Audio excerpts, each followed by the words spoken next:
जय हिंद। दोस्तों, हम में से ज्यादातर लोग प्रोक्रेस्टिनेशन प्रॉब्लम के शिकार हैं। प्रोक्रेस्टिनेशन प्रॉब्लम का क्या मतलब है कि कोई भी जो इंपॉर्टेंट काम आपको करना है उसको टालने की आदत, कि आज अगर करना है तो कल कर लेंगे, कल आया चलो जी बाद में कर लेंगे, तो डिले करते चले जाते हैं। जैसे स्टूडेंट लाइफ में हो सकता है आपने अपने करियर के लिए कोई स्टेप उठाना है तो आप सोचते हो ठीक है कर लूंगा, अगले महीने कर लूंगा, डिले करते चले जाते हो। अगर प्रेपरेशन शुरू कर दी है, उसमें कुछ एक आपको इंपॉर्टेंट सब्जेक्ट स्टार्ट करना है, एक चैप्टर स्टार्ट करना है, आप उसको डिले करते चले जा रहे हो। मतलब कोई भी क्रूशियल स्टेप को डिले करना, ये कॉमन प्रॉब्लम है जो कि सिर्फ आपकी स्टूडेंट लाइफ में ही हर्डल क्रिएट नहीं करती है, बल्कि आपकी पूरी की पूरी जिंदगी में हर्डल क्रिएट करती है। और अगर आप इसको ओवरकम कर लोगे अपनी स्टूडेंट लाइफ के अंदर ही, तो आपकी एक अच्छी आदत बन जाएगी जो कि आपको पूरी लाइफ एक जबरदस्त बूस्ट देगी, आपको एक बहुत ही सक्सेसफुल इंसान बनाएगी। सो बेसिकली हमें अपना टाइम वेस्ट करना बंद करना है। अब वो कैसे हम करेंगे? देखो, अगर हम एक नॉर्मल पत्थर की बात करें जो कि एक मिट्टी का पत्थर है, उसको हम एक अलग नजरिए से देखते हैं। कोयला भी एक पत्थर है, उसको हम एक अलग नजरिए से देखते हैं। और हीरा भी एक तरह का पत्थर है और उसको देखने का नजरिया हमारा बिल्कुल अलग है। ऐसा नजरिया अलग क्यों होता है, ये पर्सपेक्टिव अलग क्यों है? क्योंकि हमें इन तीनों की यूटिलिटी का पता है, हमें इन तीनों की कीमत का पता है कि कौन सी चीज कितनी कीमती है, उसकी कितनी ज्यादा यूटिलिटी है। जैसे ही हमें पता चलता है कि कोई भी चीज बहुत ज्यादा कीमती है और अगर ये मुझे थोड़ी सी भी मिल गई या इसको मैंने ढंग से थोड़ा सा भी यूटिलाइज कर लिया तो मेरी लाइफ पूरी तरह चेंज हो सकती है, तो हम उस चीज को बहुत इज्जत के साथ देखना शुरू कर देते हैं। बट टाइम के रिगार्डिंग हम में से ज्यादातर लोग ये चीज नहीं फील करते, ये पर्सपेक्टिव नहीं रखते हैं। आज के सेशन के थ्रू मैं आपका वो पर्सपेक्टिव चेंज करने की कोशिश करूंगा, क्योंकि अगर आपका वो पर्सपेक्टिव चेंज हो गया तो ऑटोमेटिकली आपकी ये प्रोक्रेस्टिनेशन की प्रॉब्लम, टाइम वेस्ट करने की प्रॉब्लम काफी हद तक रिड्यूस हो जाएगी। स्टार्ट करते हैं सेशन के साथ। देखो, जो हमारी एक नॉर्मल रूटीन होती है हम उससे स्टार्ट करते हैं। सबसे पहले हमें जो टाइम का एक रियल मीनिंग है उसको समझना होगा। जब तक हमें टाइम का मतलब ही नहीं समझ आएगा तब तक हम इस प्रॉब्लम को ओवरकम नहीं कर सकते हैं। हमारी एक 24 घंटे की रूटीन है, हम अलग अलग एक्टिविटीज उसमें कर रहे हैं। सुबह सबसे पहले उठ रहे हैं, खा पी रहे हैं, अलग अलग एक्टिविटीज। सो अगर आप ध्यान से देखोगे, थोड़ा ऑब्जर्व करके देखोगे हम कर क्या रहे हैं बेसिकली। जब आप सो रहे हो, 7 से 8 घंटे आप सो रहे हो, एक आइडल स्लीप टाइम होता है, तो आप 7 से 8 घंटे अपने जो दिन के 24 घंटे हैं उसमें से बोरो कर रहे हो, 7 से 8 घंटे, और आप एक एक्टिविटी कर रहे हो जो कि आपके लिए बहुत जरूरी है। नींद पूरी करोगे तभी अंदर से एनर्जेटिक फील करोगे, मेंटली फिट फील करोगे, तो आपको एक एनर्जी मिलेगी। उसके बाद आप अपनी डाइट को भी कुछ टाइम देते हो, ब्रेकफास्ट करते हो, लंच करते हो, डिनर करते हो, प्रॉपर डाइट लोगे तभी तो अंदर से एनर्जी होगी। सो आपने टाइम में से कुछ टाइम बोरो किया, चाहे मील प्रिपेयर करने के लिए या मील पका पकाया जो है उसको खाने के लिए, बट टाइम में से तो कुछ चीज बोरो करोगे।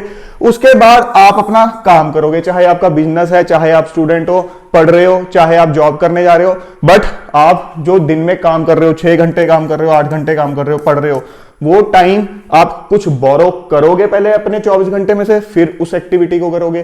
काम करोगे तो आप अंदर से अच्छा फील करोगे।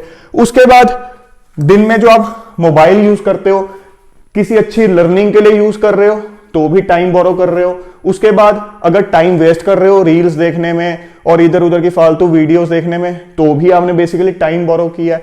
उसके बाद आप अपनी एक्सरसाइज कर रहे हो तो दिन में से टाइम निकाल रहे हो, 45 मिनट, 1 घंटा। उसके बाद आप अपनी फैमिली को टाइम दे रहे हो, अपनी नेटवर्किंग को टाइम दे रहे हो, अपने फ्रेंड सर्कल को टाइम दे रहे हो, अगेन टाइम बोरो कर रहे हो। बट ये जब सब आप एक्टिविटीज करते हो इसका कुछ आउटकम होता है। वो आउटकम क्या है उसको एक बार ऑब्जर्व करते हैं, तभी हमें टाइम का असली महत्व या मीनिंग समझ आएगा अपनी लाइफ में। मैंने एक चार्ट के फॉर्म में यहाँ पे ये एक्टिविटीज जो अभी हमने डिस्कस की है वो दिखाई है। टाइम में से आपने कुछ टाइम बोरो किया, अपनी स्लीप पूरी की, आपकी मेंटल हेल्थ इंप्रूव हुई, आपने एक अच्छी अंदर से एनर्जी फील की जब आप सुबह उठ रहे हो। उसके बाद डाइट को आपने प्रॉपर तरीके से लिया, जो उसमें टाइम इन्वेस्ट किया, उसके बाद जो आउटपुट मिला इन दी फॉर्म ऑफ एनर्जी मिला। अब ये चीज यहां इंपॉर्टेंट होती है कि ये जो सारी एक्टिविटीज हैं इसको आप एक एप्रोप्रिएट टाइम दो यहां से बोरो करके। तो अगर आप स्लीप को प्रॉपर टाइम दोगे तो अच्छा आउटकम मिलेगा, स्लीप को प्रॉपर टाइम नहीं दोगे तो एक अच्छा आउटकम नहीं मिलेगा। उसके बाद काम को आपने एक टाइम दिया तो आपको इंटरनल सेटिस्फेक्शन मिला, अंदर से खुशी मिली। उसके अलावा आपको पैसा मिला, एक और आउटकम मिला। एक्सरसाइज करोगे आपको एक गुड हेल्थ मिलेगी, अच्छी एनर्जी फील होगी, आपको अंदर से बहुत अच्छा फील होना स्टार्ट होगा। फैमिली को, फ्रेंड्स को टाइम दोगे, आपका स्ट्रेस रिलीव होगा। मान लो आपको कोई स्ट्रेस है, कोई बात है जो आपको खा रही है, आप अपनी फैमिली के साथ शेयर करोगे, फ्रेंड्स के साथ जो आपके अच्छे फ्रेंड्स हैं, एक क्वालिटी फ्रेंड सर्कल की बात कर रहा हूं, उनसे शेयर करोगे, आपको अच्छा फील होगा, मेंटल एनर्जी को बूस्ट मिलेगा। उसके बाद मोबाइल को यूज करोगे, अगर तो लर्निंग के लिए यूज करोगे, कोई अच्छी नई चीज सीख रहे हो, कोई अच्छी क्वालिटी यूट्यूब वीडियो देख के कुछ अच्छा सीखा है, तो वो लर्निंग की वजह से आपको इंटरनल मेंटल सेटिस्फेक्शन मिलेगी, अगेन एक अच्छा पॉजिटिव बूस्ट मिलेगा। अगर फालतू में रील्स देख रहे हो, फालतू के शॉर्ट्स देख रहे हो, फालतू की वीडियोस देख रहे हो, गलत टाइप की वीडियोस देख रहे हो, तो आपको वो अंदर से एक रिग्रेट और नेगेटिव फीलिंग से भर देगी। अब कुल मिला के देखो, इन सब एक्टिविटीज का या इसके अलावा भी कोई भी एक्टिविटी कर रहे हो, उससे या तो आपको एक पॉजिटिव एनर्जी मिल रही है लाइफ में या एक नेगेटिव एनर्जी मिल रही है, बट उसका आउटकम एक एनर्जी ही है। और एनर्जी हमें किस चीज से मिलती है? किसी भी ईंधन से, मतलब फ्यूल से। तो ये सारी एक्टिविटीज हमारे लिए क्या होगी? एक तरह से लाइफ में एक फ्यूल। और ये फ्यूल आगे अपना एक सोर्स कहां से ले रहा है? टाइम से। तो आप टाइम को कह सकते हो, ये टाइम आपकी लाइफ में एक सुपर फ्यूल है, एक नॉर्मल फ्यूल नहीं है, सुपर फ्यूल है। क्योंकि जो आपके लाइफ में जो बाकी की चीजें हैं, चाहे आप कोई हॉबी भी परस्यू कर रहे हो, जो आपको खुशी देती है या आपको कोई गमी देती है, वो अपना जो एक डिराइव कर रही है सोर्स, वो टाइम से ही कर रही है, आपके 24 घंटे में से बोरो कर रही है। अब इस जो टाइम को आपने एज ए सुपर फ्यूल समझा है, उसका अब हम इंटरनल एनर्जी के साथ रिलेशन एक बार समझते हैं। जो आपकी इंटरनल एनर्जी है, ग्राफ के थ्रू आपको ज्यादा अच्छे से समझ आएगा। अब जैसे कि मैंने अभी आपसे डिस्कस किया, यहां ग्रीन में मैं आपको दिखा रहा हूं वो एक्टिविटीज जो कि आपको एक पॉजिटिव इंटरनल एनर्जी देती है। मतलब आप जो अंदर से एक ऊर्जा फील करते हो, इंटरनल एनर्जी हाई रहती है, तो आपका इंटरनल मोटिवेशन लेवल हाई रहता है। वही चीज हमें कुछ करने की अंदर से प्रेरणा देती है और हमें आगे पुश करती है लाइफ में। तो proper sleep, balance diet, ethical work, काम जो आपका कर्म होता है वो भी दो तरह का है। एक काम आपको अंदर पॉजिटिव एनर्जी से भरेगा और एक काम आपको नेगेटिव एनर्जी से भरेगा। जो एथिकल काम होता है वो आपको पॉजिटिव एनर्जी से भरेगा। एक्सरसाइज, मेडिटेशन, आप अपनी हॉबी परस्यू कर रहे हो, जो कि ऐसी एक्टिविटी है जो कि आपको अंदर से खुशी देती है। आप अपने फैमिली या फ्रेंड्स को क्वालिटी टाइम दे रहे हो, कोई क्वालिटी लर्निंग कर रहे हो, ये सब की सब चीजें आपको क्या देती हैं? एक पॉजिटिव बूस्ट देती है। मतलब अगर आप किसी मोमेंट पे एक पर्टिकुलर लेवल पे अपना इंटरनल एनर्जी लेवल फील कर रहे हो, इनमें से कोई भी आप एक्टिविटी करोगे, उसके बाद उसको सडनली एक बूस्ट मिलेगा। अब हम बात करते हैं जो यहां रेड मार्क की हुई है मैंने एक्टिविटीज, ये सब वो हैं जो कि आपको नेगेटिव एनर्जी से भरती हैं। इम्प्रॉपर स्लीप, लो फील करोगे। बैड डाइट, आपकी डाइट अच्छी नहीं है, जंक फूड खा रहे हो, कोई प्रॉपर डाइट नहीं है, अपने मील स्किप कर रहे हो। अनएथिकल वर्क, डे ड्रीमिंग, दिन में बैठे सोचते रहते हो, करते कुछ नहीं हो। जब वो इतना घंटा सोचा तो उसके बाद करा कुछ नहीं, अगेन एक रिग्रेट से भर जाओगे। गॉसिपिंग, चैटिंग, फालतू की गप्पे मार। स्ट्रेस रिलीव करने के लिए कोई बात करना और एक फालतू की गप्पे मारने में बड़ा फर्क है। स्ट्रेस रिलीव करने के लिए आप अपने घर वालों से बात कर रहे हो, वो क्वालिटी टाइम है। बट गप्पे मार रहे हो, व्हाट्सएप पे चैटिंग कर रहे हो, सोशल मीडिया पे चैटिंग कर रहे हो, फालतू का टाइम खराब कर रहे हो। Negative use of social media, फालतू की वीडियोस देख रहे हो जिनका कोई पर्पस ही नहीं है, रील्स पे रील्स देखते जा रहे हो, शॉर्ट्स पे शॉर्ट्स देखते जा रहे हो। थिंकिंग अबाउट अदर्स लाइफ, दूसरे की लाइफ में क्या हो रहा है उसी को सोचने में टाइम वेस्ट करते चले जा रहे हो। सोशल मीडिया पे दूसरे की लाइफ में क्या हो रहा है उसमें आपका ज्यादा इंटरेस्ट है। ये सब के सब आप नेगेटिवली अपने टाइम को यूटिलाइज कर रहे हो। और ये चीजें, चाहे आप कोई भी ग्रीन वाली एक्टिविटी करके आए हो, इनमें से कोई भी एक्टिविटी करोगे तो यहां पे डिप आना शुरू हो जाएगा। अब दिक्कत क्या होती है हम में से ज्यादातर बच्चों के साथ या ज्यादातर लोगों के साथ, कि जब आप बार बार रिपीटेडली इस तरह का काम करते रहते हो, तो ये ग्राफ, चाहे आप बीच में थोड़ी बहुत ठीक एक्टिविटीज भी कर रहे हो, बट ये ग्राफ मतलब डिप ज्यादा करता है बढ़ने की बजाय। और अल्टीमेटली ये जो मैंने यहां पे डॉटेड लाइन से दिखाया हुआ है, ये दिखाया हुआ है ऐसा एक रीजन इंटरनल एनर्जी का, जो कि आपको एक कहते हैं ना depressed state of mind. Depression वगैरह कुछ नहीं है, एक डिप्रेस्ड स्टेट ऑफ माइंड है कि मतलब आप इतनी एनर्जी, इंटरनल एनर्जी पोजेस नहीं कर रहे हो कि अब आपके अंदर एक मोटिवेशन रहा है कि यार मैं कुछ करूं। आप बहुत लो फील करने लग गए हो। तो जब आप इस जोन में पहुंच गए तो आप कहते हो यार मैं डिप्रेशन फील कर रहा हूं, मैं एंग्जाइटी फील करना शुरू कर गया हूं। ऑल्दो ये एक ऐसी मेंटल स्टेट है जिनके लिए आपको डेफिनेटली डॉक्टर को कंसल्ट करना चाहिए, बट हम चीजों को समझ रहे हैं कि किस तरह से चीजें एक्ट करती हैं। जब आप इस जोन में पहुंच जाते हो, फिर इस जोन से आप खुद बाहर निकलने के लिए स्ट्रगल करते हो। आपको समझ नहीं आता कि मेरे अंदर, दिमाग के अंदर मुझे शक्ति नहीं फील होती, मैं किसी को फेस नहीं करना चाहता।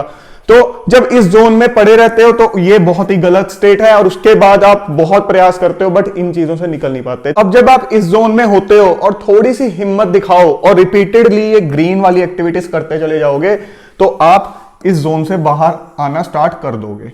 तो है क्या बेसिकली पूरी की पूरी कहानी कि टाइम और इंटरनल एनर्जी के अंदर आप रिलेशन यहां से समझ सकते हो। ये टाइम और इंटरनल एनर्जी का ही ग्राफ है कि टाइम को अगर ढंग से सही एक्टिविटीज में यूटिलाइज करोगे तो आपकी इंटरनल एनर्जी हमेशा इस लेवल से ऊपर रहेगी। इंडीड आपको एम रखना चाहिए कि वो कंसिस्टेंटली बढ़ती चली जाए। डेफिनेटली एक लिमिट होती है बट स्टिल हमें एक हायर लिमिट का एम करना चाहिए। जब इंटरनल एनर्जी हाई रहेगी, इंटरनल मोटिवेशन हाई रहेगा, तो दुनिया की कोई ऐसी चीज ही नहीं है जो आप अचीव नहीं कर सकते। आप पैसा कमाना चाहते हो, पैसा कमा सकते हो। आप एक मिलियनियर बन सकते हो। आप आईएएस ऑफिसर बनना चाहते हो, आईएएस ऑफिसर बन जाओगे। आप एक कोई सक्सेसफुल स्टार्टअप बनाना चाहते हो, प्रधानमंत्री, राष्ट्रपति जो बनते हैं वो करते क्या बेसिकली अपने टाइम को सही से यूटिलाइज करते हैं, अपनी इंटरनल एनर्जी को हमेशा हाई रखते हैं, चाहे जितने मर्जी फेलियर फेस करते रहें। फेलियर आप एक बार फेस करते हो डेफिनेटली आपकी इंटरनल एनर्जी में डिप आता है, बट हमें इतना डिप नहीं लाना कि भाई वो इस लेवल से नीचे चला जाए। इन एक्टिविटीज को करते चले जाओगे, वापस से ऊपर उठना है। चाहे आप यूपीएससी की तैयारी कर रहे हो, उसमें भी जब फेलियर फेस करते हो डिप आएगा। तो टाइम का यूटिलाइजेशन बहुत जरूरी है।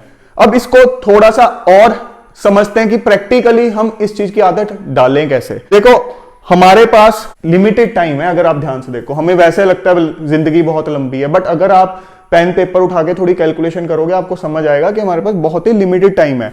टोटल टाइम जो एक साल के अंदर हमारे पास होता है, अगर हम सिंपल कैलकुलेशन से देखेंगे वो कितना है, 5,25,600 मिनट्स। अब इसमें से अगर हम कहते हैं कि 7-8 घंटे की नींद रिक्वायर्ड है, जो कि आइडियली आपको रिक्वायर्ड है, कुछ लोग यहां तक आपको इस तरह की बातें कहते हुए मिलेंगे कि यार 8 घंटे सोओगे तो 1/3 जिंदगी तो आपने सोने में ही निकाल दी, काम कब किया। अगर प्रॉपर स्लीप लोगे तो जो आपके जो बचे हुए 2/3 टाइम स्लॉट्स हैं उनको ढंग से यूटिलाइज भी कर पाओगे। और अगर आपने 2/3 टाइम स्लॉट यूटिलाइज कर लिया तो आप जो चाहे अचीव कर सकते हो।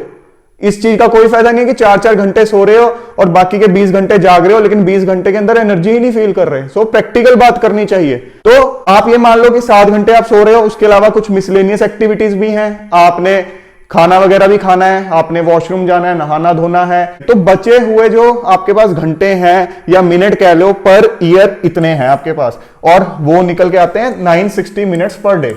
अब हम जब प्रोक्रेस्टिनेशन की प्रॉब्लम फेस कर रहे हैं तो सडनली तो मैं आपको कह नहीं सकता कि आप अपना एक एक मिनट प्रोडक्टिव बना लोगे। कोई भी आदत रातों रात चेंज नहीं होती है। सबसे पहले हमें एम करना चाहिए कि हमारे जो घंटे घंटे के स्लॉट्स हैं वो प्रोडक्टिव बने। मतलब हमें अपने जो दिन को डिवाइड करना है वो घंटों में डिवाइड करना है। जो आपके दिन के 24 आवर्स हैं उनको आप ये मान सकते हो कि ये 24 आपके सुपर फ्यूल ब्लॉक्स हैं। जैसे गाड़ी के अंदर आप देखते हो ना कि कितना फ्यूल है मेरी गाड़ी के अंदर, उसी तरह से आपके पास दिन के अंदर 24 घंटे हैं। कल का तो हमें पता ही नहीं, कल हमें मिलना है या नहीं मिलना। आज सुबह उठे हैं, आज मिलेगा। तो आज हमारे पास 24 ब्लॉक्स हैं। अब इन 24 ब्लॉक्स को हमें कैसे यूटिलाइज करना है वो हमें दिमाग में रखना चाहिए। एक ब्लॉक के अंदर थोड़ा आप टाइम वेस्ट करोगे डेफिनेटली इनिशियली, बट आपको ये फीलिंग आनी चाहिए at the end of the day कि मैंने 24 जो ब्लॉक्स थे उनको एफिशिएंटली यूटिलाइज किया है। कोई भी दिन का एक पूरा घंटा ऐसा नहीं गया है जो मेरा टोटली वेस्ट हुआ हो। आई होप आप समझ रहे हो कि मान लो पहला 1 घंटा आप पूरा दिन का जब ले रहे हो तो उसके अंदर आपको इतनी एक सेटिस्फेक्शन होनी चाहिए कि इस 1 घंटे में मैंने कुछ तो प्रोडक्टिव एक्टिविटी की, चाहे उस घंटे के 2 मिनट में ही की हो, बट पूरा 1 घंटा आपका वेस्ट नहीं जाना चाहिए। पहली आदत आप ये बनाओगे। उसके बाद घंटे को 45 मिनट्स के ब्लॉक पे बनाओ कि दिन में मेरे 45 मिनट्स के कितने ब्लॉक बनते हैं, फिर 30 मिनट्स के, फिर 15 मिनट्स के। इस तरह से रिड्यूस करो कि 15 मिनट्स पे जब आप आ जाओगे फिर आपको होगा कि ठीक है, दिन के अंदर हर 15 मिनट में मेरा कुछ ना कुछ प्रोडक्टिव काम होना चाहिए, चाहे उन 15 मिनट में 1 मिनट 2 मिनट का ही प्रोडक्टिव काम हो।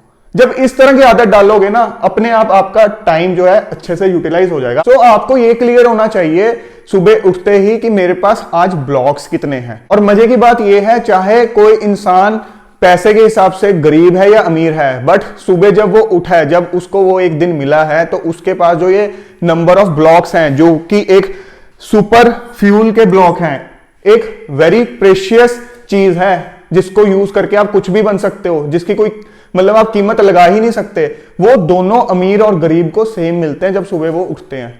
तो दोनों पे ये डिपेंड करता है कि वो उसको यूटिलाइज कैसे करते हैं। आज अगर कोई गरीब इंसान जो पैसे के हिसाब से गरीब है, वो अगर इस सुपर फ्यूल को ढंग से यूटिलाइज कर लेगा अपनी लाइफ में, तो वो आगे जाके गरीब नहीं रहेगा। और अगर एक अमीर इंसान आज इसको वेस्ट कर रहा है, तो वो हमेशा अमीर नहीं रहने वाला है। समय का चक्कर, काल का चक्कर ऐसा पलटेगा कि उसको गरीबी फेस करनी पड़ सकती है। और गरीबी की डेफिनेशन सिर्फ इन टर्म्स ऑफ मनी नहीं होती है, गरीबी की definition in terms of self respect भी होती है। बहुत सी चीजें और भी है, मल्टी डायमेंशनल एक टर्म है, सिर्फ ये मनी पर्सपेक्टिव से कभी मत सोचा करो। टाइम की जो वैल्यू है आप एक इस तरीके से भी समझ सकते हो कि अगर हम क्लासिकल जो मैकेनिक्स है और जो क्वांटम मैकेनिक्स है फिजिक्स के अंदर, आप में से शायद काफियों को पता नहीं होगा क्लासिकल मैकेनिक्स क्या होती है, कि अगर हम किसी चीज को ऑब्जर्व कर रहे हैं, उसके ऊपर स्टडी कर रहे हैं, जो हमें एक नेकेड आई से अपनी आंखों से चीजें दिख रही हैं, जैसे कोई बॉल रोल कर रही है, कोई भी फिनोमिना, कोई भी एक्टिविटी हमें आसपास दिख रही है, उसकी जब हम स्टडी करते हैं वो क्लासिकल मैकेनिक्स में आती है। बट ऐसी चीजें जो हमें अपनी आंखों से ऐसे नहीं दिखते हैं, जैसे कि इलेक्ट्रॉन्स की स्टडी करनी हो, प्रोटॉन्स, न्यूट्रॉन्स, इनके बिहेवियर की स्टडी करनी हो, वहां पर आ जाती है क्वांटम मैकेनिक्स। और जब साइंटिस्ट ने यह देखा कि जो इलेक्ट्रॉन्स, प्रोटॉन्स हैं, ऐसे ऐसे पार्टिकल जो हमें अपनी आंखों से नहीं दिखते, इनके ऊपर जब हम वो लॉज लगाते हैं जो हम अपने न्यूटन के लॉ अपने नॉर्मल एक्टिविटीज को ऑब्जर्व करने पे लगाते हैं, इनको स्टडी करने पे लगाते हैं, वो क्वांटम मैकेनिक्स लेवल पे, मतलब माइन्यूट लेवल पे, इलेक्ट्रॉन्स के लेवल पर जाके फेल हो जाते हैं, वो काम ही नहीं करते। क्यों काम नहीं करते? जो क्लासिकल मैकेनिक्स होती है वहां पर क्या होता है, ये XYZ जो है 3 कोऑर्डिनेट्स की हम बात करते हैं 3D के अंदर, कि कोई चीज मूव कर रही है, इस एक स्पेस में मूव कर रही है। बट क्वांटम मैकेनिक्स के अंदर एक चौथा कोऑर्डिनेट आ जाता है, टाइम का कोऑर्डिनेट। तो वो जो हम एक नॉर्मल अंडरस्टैंडिंग रखते हैं उससे बिल्कुल परे है। और उसको समझने के लिए, सूक्ष्म लेवल पे चीज को समझने के लिए जो लेटेस्ट टेक्नोलॉजी है क्वांटम मैकेनिक्स की, जो आप आने वाला टाइम देख रहे हो, क्वांटम कंप्यूटर्स, जो आप स्पेस, जो ब्रह्मांड हमें समझ ही नहीं आता ये कहां से शुरू हुआ कहां से खत्म है, वहां पर एक चौथा कोऑर्डिनेट आ जाता है टाइम का। तो यहां से ही आप एक इंपॉर्टेंट समझ सकते हो कि टाइम कितना ज्यादा इंपॉर्टेंट है। इस चीज से आपको एटलीस्ट एक मोटिवेशन मिलनी चाहिए कि मुझे अपने इस सुपर फ्यूल को, सुपर प्रेशियस फ्यूल को बिल्कुल भी वेस्ट नहीं करना है, इसका एक एक ब्लॉक ढंग से यूटिलाइज करना है। अब सेशन के एंड में कुछ इंपॉर्टेंट पॉइंट्स जो कि आपको ध्यान में रखने, जो प्रैक्टिकली भी आपको जो हमने डिस्कशन की है उसको इंप्लीमेंट करने में फायदा करेंगे। Tomorrow's clear targets should be there in mind by tonight. मतलब जब आप सोते हो किसी दिन, आपकी लाइफ ऐसी होनी चाहिए कि सोने से पहले आपको पता होना चाहिए कि सुबह उठते ही मेरे कल के टारगेट्स हैं क्या। तभी आप एक अंदर से सेटिस्फेक्शन, एक शांति के साथ नींद ले पाओगे और एक एनर्जी भी पोजेस करोगे जो कि सुबह आपको उठते ही अलर्ट कर देगी और ऐसा आपका एक लाइफ में सिस्टम बना देगी। तो हो सकता है आगे जाके आपको अलार्म की भी जरूरत ना पड़े, आप इस तरह से अंदर से एक एनर्जी फील करना शुरू कर दो। Purpose of the day should be clear in front of you in the morning. जब सुबह उठोगे, जब रात को सोच के सोओगे, तो डेफिनेटली सुबह उठते ही आपके सामने पर्पस क्लियर होगा। हम अपने बेड पे आलस क्यों डाल के रखते हैं? उस दिन आप सबसे ज्यादा लो फील करते हो सुबह उठते ही, जिस दिन आपको पता ही नहीं होता आज मैंने करना क्या है। आज आपको क्लैरिटी नहीं है कि सुबह उठ के अब आज मैंने क्या क्या चीजें कंप्लीट करनी है, क्या मेरा शेड्यूल रहेगा। सो सुबह उठते ही आपको उस दिन का पर्पस पता होना चाहिए कि आज का दिन मिला है, अब मुझे अपने जो टाइम के ब्लॉक्स है वो कैसे यूटिलाइज करने हैं। शॉर्ट टर्म और long term targets should always be there in front of you. Life एक जर्नी है और जर्नी का ही मजा होता है, डेस्टिनेशन में कुछ मजा नहीं होता। जो मजा आपको आईएएस की तैयारी में आ रहा है ना, वो जब आईएएस ऑफिसर बन जाओगे आप उन दिनों को मिस करोगे जब आप तैयारी करते थे। कोई भी टारगेट अचीव कर लो, दूर से वो चीज बहुत अच्छी लगती है, उसको अचीव करने का उतना मजा नहीं होता जब उसकी जर्नी में होता है। और वही हमने एंजॉय करनी है। हमारा आज का टाइम चल रहा है तो ये हमारी एक जर्नी है और इसका मजा हमें कब मिलेगा? जब हमें पता होगा कि शॉर्ट टर्म में मेरा ये टारगेट है, लॉन्ग टर्म में मेरा ये टारगेट है। आईएएस आपका एक लॉन्ग टर्म टारगेट है, 1 साल का टारगेट है, 2 साल का टारगेट है। शॉर्ट टर्म आपका टारगेट क्या है? कितने टाइम में मुझे ये सब्जेक्ट कंप्लीट करना है। सबसे शॉर्टेस्ट जो टारगेट है वो है आज मुझे क्या क्या कंप्लीट करना है। तो जब टारगेट्स होते हैं ना लाइफ में, लाइफ का मजा ही कुछ और होता है। और शॉर्ट जो टारगेट्स हैं, आपके छोटे छोटे जो टारगेट्स हैं, वही आपके बड़े टारगेट्स को अचीव करने में आपकी हेल्प करते हैं। Always make flexible schedules and time tables. कभी भी रिजिड शेड्यूल और टाइम टेबल मत बनाओ, वो आपको बोरियत करवा देगी। आपके टाइम टेबल्स या शेड्यूल के अंदर फ्लेक्सिबिलिटी होनी चाहिए। आपको पता है आज मैंने ये चीजें कंप्लीट करनी है, उनका सीक्वेंस आपने रिजिड नहीं रखना। सुबह उठते ही आपका मूड कोई ऐसी चीज करने का जो कि आपने सोचा था मैं शाम को करूंगा, सुबह कर लो। हमने बेसिकली करना क्या है, टाइम से जो हमारे 24 घंटे हैं उससे स्लॉट्स बोरो करने हैं। तो वो हमने बोरो करने हैं। एक्टिविटी हम शफल कर सकते हैं, हफ्ते के अंदर हमने कुछ एक्टिविटी सोची थी, उनका भी आप जो आपस में शफलिंग कर सकते हो कि फ्राइडे वाली वेंसडे को कर दो, जिस दिन जो मूड है।